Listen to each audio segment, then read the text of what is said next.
Recently, I was doing a fun event with my buddy Aditya Maheshwaran for the good people of Bahrain and Kuwait. Now, during the Q&A, I got a question that I was convinced was a prank. John, do the topics of death, disease, and disaster need to be avoided in speeches? I'm sorry, do you know who I am? I'm the guy who introduced himself to the world by telling jokes about picking up women at funerals and stealing jewelry off dead bodies. And you're asking me whether it's okay to talk about death, disease, and disaster? After I got over the shock of that question, I realized it actually has a lot of merit. In fact, it actually has so much merit that it deserves far more thought and to be answered in far more depth than I could on that platform on that day. Therefore, on this platform, on this day, you will hear the answer to that question. The 3 Ds. Can you speak on death, disease, and disaster in your speeches? And the answer is yes, you can speak on the 3 Ds, provided you have 3 As. The first A is for audacity. Are you bold? Are you really daring enough to tackle this topic? Are you ready and willing to risk turning off a large segment of your audience who did not sign up for this? They didn't come to hear about death, disease, and disaster.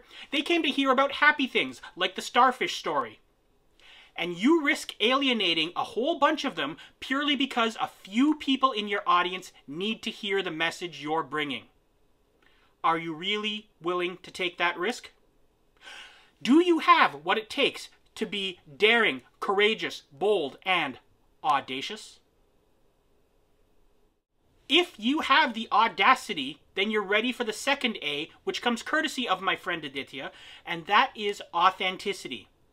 He spoke a lot about authenticity in that previous event I was talking about. He mentioned it in a different context, but it is entirely appropriate here. If you're going to talk on a tough topic, you have to do it with authenticity. When you speak authentically, you are not putting on a show, you are not trying to get people to feel sorry for you, and you are not being shocking purely for the sake of being shocking.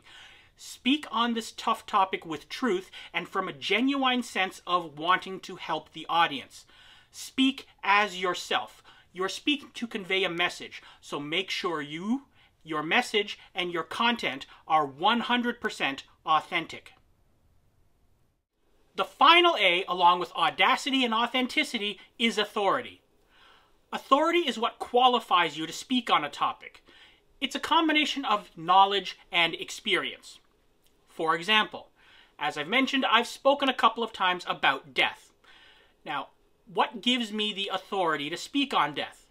It's that one line, for the last X number of years, I have been a licensed funeral director. I want you to imagine you're listening to one of my speeches, only it's not given by me, it's given by somebody else whom you know nothing about. You would likely sit in the crowd wondering, who is this guy? Why does he have such a weird fascination with death? He should really talk to a professional about that. But you see, when I give that line, I'm a licensed funeral director, that's when you realize, oh, he must know what he's talking about. Now you know I'm speaking with authority. And there you have it. Would you really like to speak on the 3 Ds? Death, disease, and disaster? You can if you have the 3 As. Audacity, authority, and authenticity. Actually, I have more to say about authority and authenticity, but I decided that's worth spinning off into a video all its own. Would you like to see that video? Keep it tuned here to lastrites.com for more speaking tips. That's last-writes.com. And if you follow me on social media or sign up for my email newsletter, you'll be made aware of these new videos as they become available. And together we, that's you and I, we will lay boring speeches to rest by giving them the last rites. He should really talk to a professional about that.